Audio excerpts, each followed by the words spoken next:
Hi, I'm Christy McDonald, and here's what's coming up this week on One Detroit Arts and Culture. Heads up, Marvel fans. Nationally renowned comic book author Saladin Ahmed discusses his brand new Marvel series and so much more. Plus, a very special holiday market at Friendship Circle's Soul Studio, fun crafts made with love. And then a display of mesmerizing movement. Artlab J readies for their winter gala. It is all just ahead on One Detroit Arts and Culture. From Delta Faucets to Behr Paint, Masco Corporation is proud to deliver products that enhance the way consumers all over the world experience and enjoy their living spaces. Masco, serving Michigan communities since 1929. Support for this program is provided by the Cynthia and Edsel Ford Fund for Journalism at Detroit Public TV, the Kresge Foundation, Community Foundation for Southeast Michigan. The DTE Foundation is a proud sponsor of Detroit Public TV, among the state's largest foundations committed to Michigan-focused giving. We support organizations that are doing exceptional work in our state. Visit dtefoundation.com to learn more. Business Leaders for Michigan, dedicated to making Michigan a top 10 state for jobs, personal income, and a healthy economy. Also brought to you by the Fred A. and Barbara M. Erb Family Foundation, and viewers like you.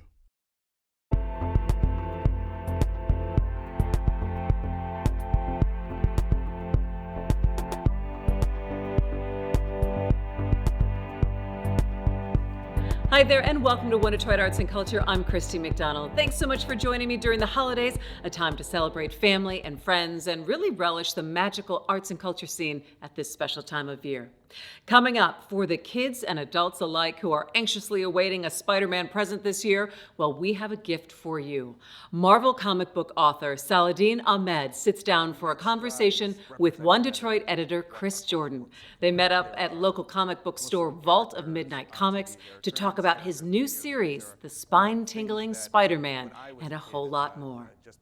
Plus, Friendship Circle's Soul Studio holds their annual holiday market, where the public can buy gifts and have a peek inside the studio as the artists create their unique pieces from the heart, something that everyone needs to experience.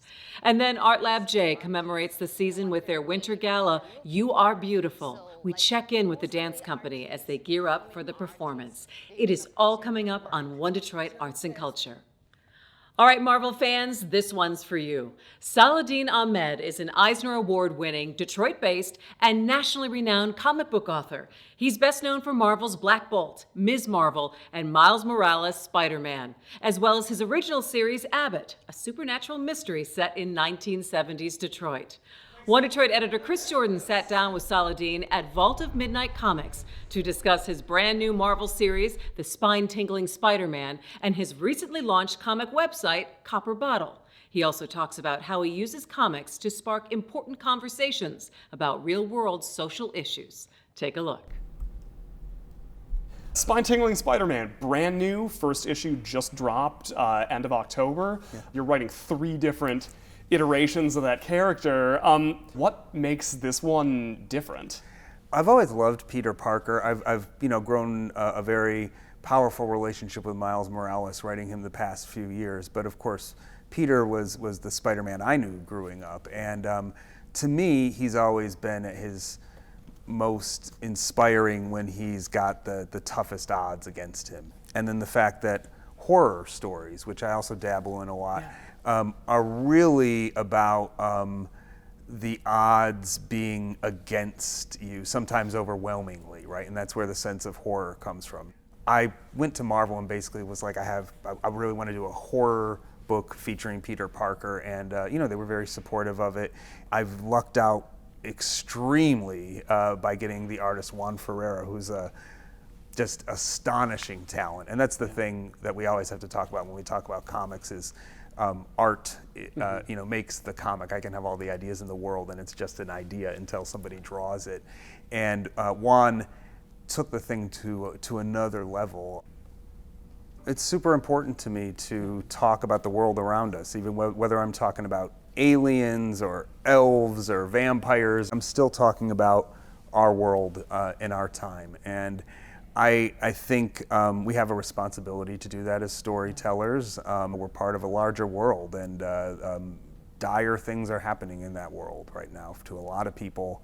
And if we don't talk about that stuff as much as we're able to in the arenas that we're able to, I think we're falling down on our duties as human beings. In Abbott, the way that page one of that comic is Abbott breaking the story of the police killing of a black teenager. It really hits home to our world now. Abbott was my first creator-owned comic, and it's the story of a female black journalist in the 1970s working at a white newspaper. And it's a story about race, it's a story about gender. As much as anything, it's a story about Detroit. I'm from Dearborn, right? I'm from an Arab enclave in Dearborn, from an immigrant community there that raised me. But I was always raised with a love for and respect for Detroit. And also, I was raised with an awareness that Detroit had been slandered. The kind of predominant narrative in the suburbs was sort of, oh, Detroit's so dangerous and it's fallen apart, it used to be great. And it's a transparently racist sort of take when you strip away just a layer of kind of why people felt that way about Detroit. And so, to me, one of the most important things writers do is to expose lies and tell the truth. It's why I made a journalist the hero of my story rather than a police officer or a detective. On the one hand, Abbott is a fun, scary story, hopefully about a woman using magic powers to hunt evil wizards and a darkness that is haunting the land. But it's also very much a story about the history of Detroit and about the way in which Detroit in the 70s, even as people were saying it was falling apart or was going to the dogs or whatever, was a place of renaissance, of true cultural renaissance, of emancipation. Growing up in Dearborn and near Detroit, how does that translate over for you into these other stories that are, set outside Detroit? I knew that I wanted to create Michigan heroes, Detroit heroes, when I went to Marvel. So the first character that I created with Detroit roots was in Miles Morales' Spider-Man, and her name is Tiana Toombs, aka Starling. When I started to think about who this character was, Detroit called out to me. And so we got to do some really great scenes about in her origin issue with her practicing her wings, flying above the Detroit River and flying around the Renaissance Center and stuff like that. And then I did have to represent my own Dearborn, Michigan, and Arab Americans. And so I created their Fadi Fadlallah, also known as Amulet, in the pages of Ms. Marvel. And he's a kind of big, beefy, good, thick boy who's a football player with a heart of gold, and he comes to New Jersey, which is where Ms. Marvel's adventures take place, from Dearborn, Michigan. It is so important to have that representation on and off the page and making comics like just a more diverse medium. I appreciate the distinction between on and off the page because they're definitely separate things.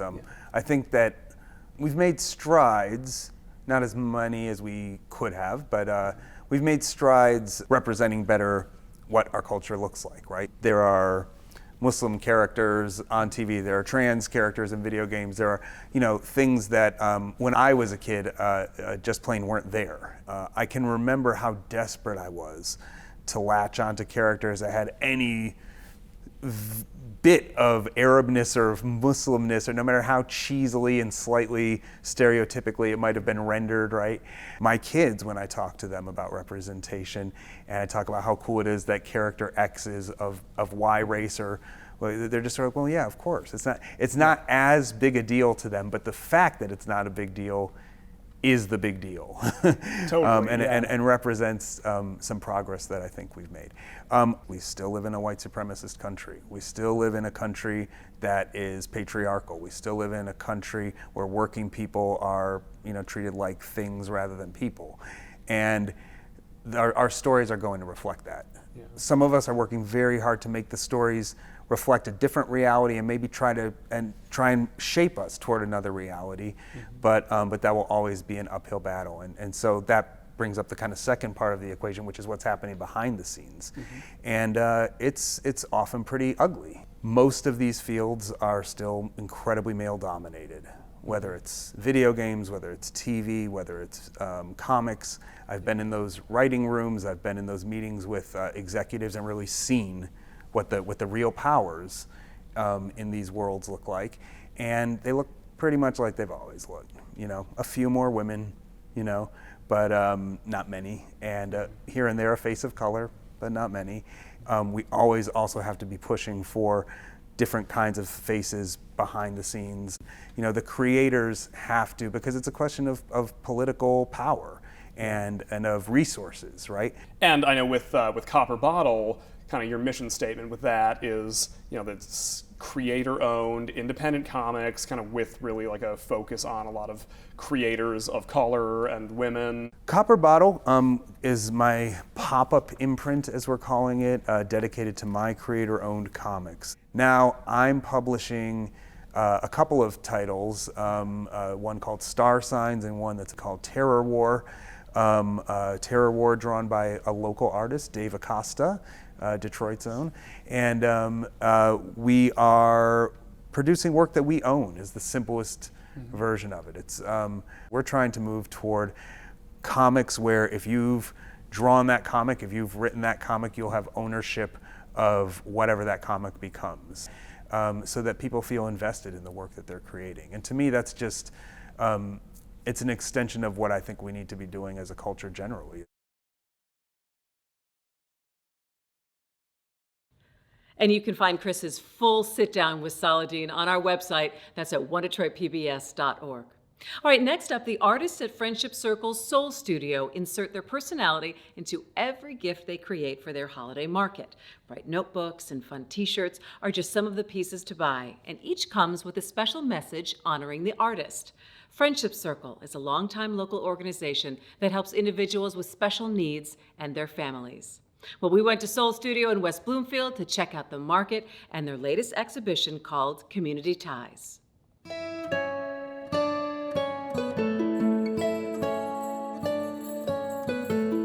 This is the happiest, safest, most fulfilling space to be in. It's colorful, it's kind of chaotic, it's fun, it's playful, and it's inviting. Many of our artists really live their life at a deeper soul level. They help me to see the world in a completely different light every day. Soul Studio is this like treasured haven for any individual with special needs. Anywhere from 18 to however old you want to be to participate.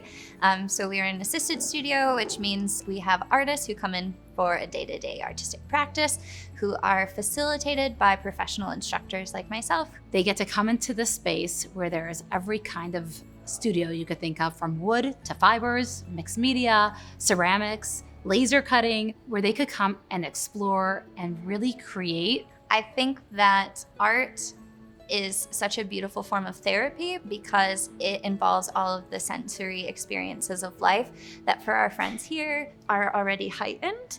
So we lean into that. We know how cool our artists are. We know how much they change our life and inspire us. But it's a really good feeling when we know that we could share it and spread it.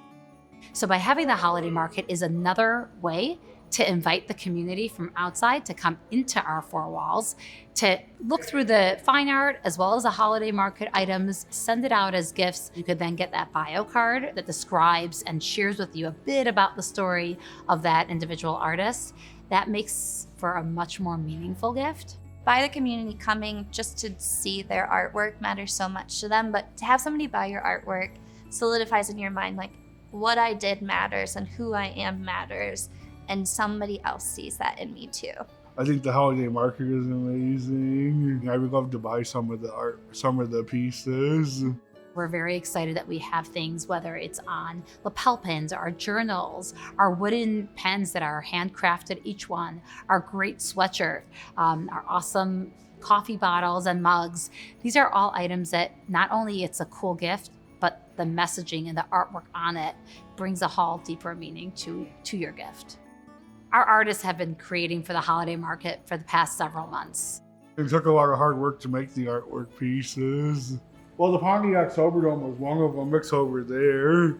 I used the sewing machine and trying to make almost exact replica of the Pontiac Silverdome. What I created for the holiday market is some notebooks. It's a really colorful notebook. It was created by one of my paintings that I did. I just put some shapes on there and just make it really colorful. I love pink and stuff, and that's my favorite color. There are so many comments like the artist will say, I'm just so happy I'm gonna make someone happy by them getting my gift. Makes me feel good, and they can put their thoughts in it or their ideas. If they're, anxious for some reason, they can always put something in there and make them feel, okay. For our artists, an important part is actually working as a professional artist, selling their work and realizing that they have a path that they could really take. When somebody purchases something at the holiday market, artists will get 50%, and then 50% will go back into Soul Studio for supplies and any other kind of items that we would need. Every time an artist gets that check, the smile on their face is it's so not necessarily about the money. The sense of satisfaction, somebody else appreciates my talents. I sold several pieces here before. Proud of myself.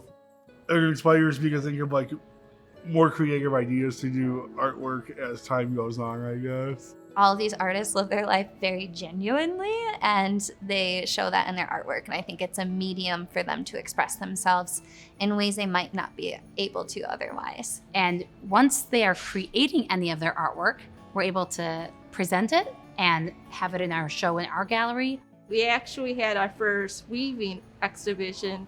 This exhibition is community ties. My main point in curating this art show was highlighting the playfulness of it. And I think that is such an important part of trying to both represent our current volunteers and this collaborative nature, but also enticing more people from the community to want to be here. I think Adam's work truly does show that connection to the person he was working with. This guitar, it's playful, it's fun, it's so him. And it became an entirely different project because of the relationship he had built with his volunteer that he was working collaboratively with. I made that with the sewing machine, and I sewed different fabrics together and made a design pattern on the front of the guitar right there. I like listening to music a lot.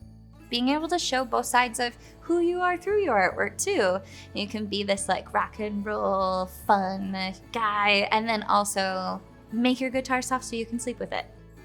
I think all of their artwork speaks volumes by itself, and it's such a beautiful kind of mirror of the artist.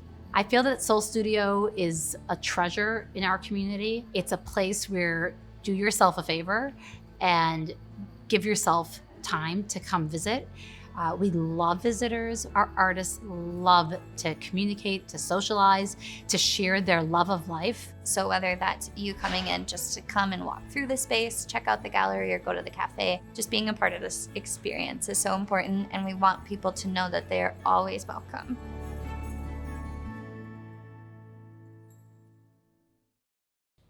And for more information on Friendship Circle and Soul Studio, just go to our website at onedetroitpbs.org. All right, turning to Artlab J, a nonprofit dance organization connecting people of all ages and abilities through the power of dance. This is the 10th year of their Winter Gala. We caught up with the dancers as they prepared for this year's performance entitled, You Are Beautiful. I think it's getting better with all the speed and 4/8 count, and then the last 4/8 count when you open it. Do you think because we hands coming in, do you think that 2 seconds you can let go? For Jury Jung, founder of Artlab J, it was important to create a space for professional dancers in Detroit. 4, 2, 3, 4, 5, 6, 7, 8, and drop. Yes. I think because I'm an artist too, and then I'm always starving, hungry to space to present my work. That's my most important part looking for. And yeah, so that's why when I start Artlab J, I'm trying to make a space for the artists and then what they need, what they're looking for. So mostly artists, performing artists, they want to present their work. Jung says the work of dancing And 1, 2, 3 hands is very clear. Has been difficult for her and other artists to carry out over the last year. Since pandemic start, performing arts was very sad because we needed to close. And even we practice and create something, we can presenting it. So past almost 1.5 years, we didn't have a chance to meet live audience. And finally, we have a chance to renting a space to perform, and that's in the Arts Center. So it's coming up into Gala with our company 1 and then Youth Company 2 coming together, presenting our new works, and we're gonna gathering together. That work will be presented on December 19th at their Winter Gala. There, dancers will showcase their talent. Today, they're practicing for what they hope will be a joy for all who see it. Yeah, so let's stand up. And when Tyler starts to run, I think directly you guys can run too. Yeah, even you a little bit, the timing, whatever happened, I think we should, if he's moving, we should move with. Tyler Korf, one of the dancers with Artlab J, says before it came into his life, he feared he wouldn't have an outlet in the area to showcase his love for dancing. I am a recent graduate of Western Michigan University, and because of COVID, I didn't feel there was anywhere I could go to dance. So they had their audition and I auditioned and made it, and ever since then, I feel like I've grown more as a dancer because we've been doing so much outreach with the Metro Detroit area and performing all over the place. The ability to make a difference in the community through dance is one of the things Brittany Burr loves about Artlab J. She's one of the company's most senior dancers. It provides a lot for the Detroit community, especially in terms of just it being so close to the community and the way that Jury has her plans and how she's already involved in the community. First with this youth education that we're working on, and then just a chance to really spread a sort of dance and passion to all aspects of the community. She is very much involved in all sorts of projects, and it's very special, and I think everyone needs a chance to see it.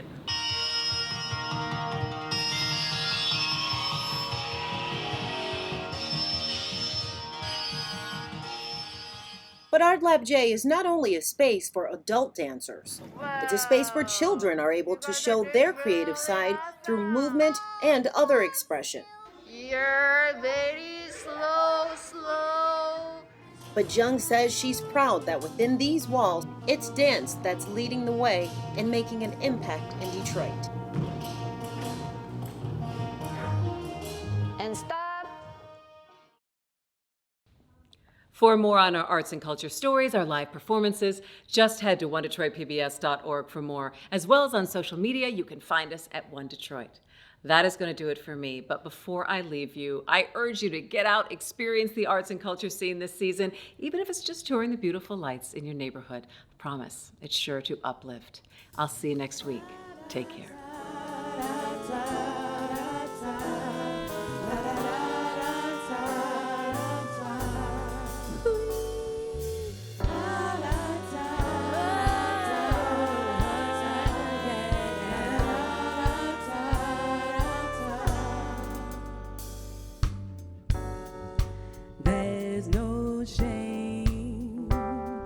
How you make me feel, it feels so unreal. With you I know it's not a game. Your love is indescribable. You've been there for me in my time of need, and you never let me go. Even when I was afraid to give you my heart, you said, trust my love will never depart. Yes, you got me convinced. I didn't think this could exist. No matter sun or rain, you've been by my side. It can't be denied. There's no love like our love. I don't wanna know what life is like. You and I cannot get enough. And this is beautiful. I get butterflies when I hear your voice. I know I made the right choice. Your words are edible. You're a whole meal and then some. We can weather any storm. You see me for who I am, from the purest place. You take me to outer space. Just know that I'm all in, 'cause you have been my best friend. Ooh. No matter sun or rain, yeah. You've been by my side. It can't be denied. Be denied. Oh. From Delta Faucets to Behr Paint, Masco Corporation is proud to deliver products that enhance the way consumers all over the world experience and enjoy their living spaces. Masco, serving Michigan communities since 1929. Support for this program is provided by the Cynthia and Edsel Ford Fund for Journalism at Detroit Public TV, the Kresge Foundation, Community Foundation for Southeast Michigan. The DTE Foundation is a proud sponsor of Detroit Public TV, among the state's largest foundations committed to Michigan-focused giving. We support organizations that are doing exceptional work in our state. Visit dtefoundation.com to learn more. Business Leaders for Michigan, dedicated to making Michigan a top 10 state for jobs, personal income, and a healthy economy. Also brought to you by the Fred A. and Barbara M. Erb Family Foundation, and viewers like you.